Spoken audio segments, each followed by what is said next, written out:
കേട്ടുവോ പൂപ്പാലയിൽ രാപ്പാടി പാടും പ്രേമരാവിൻ ചിന്തുകൾ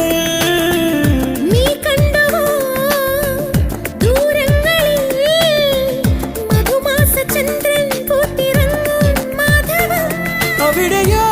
അരികിൽ ഞാനൊരുക്കിനാ പക്ഷിയാ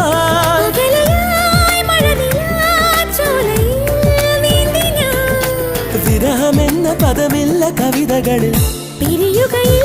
ഒരു നിമിഷം സുന്ദരൻ എന്നോമൽ സുന്ദരി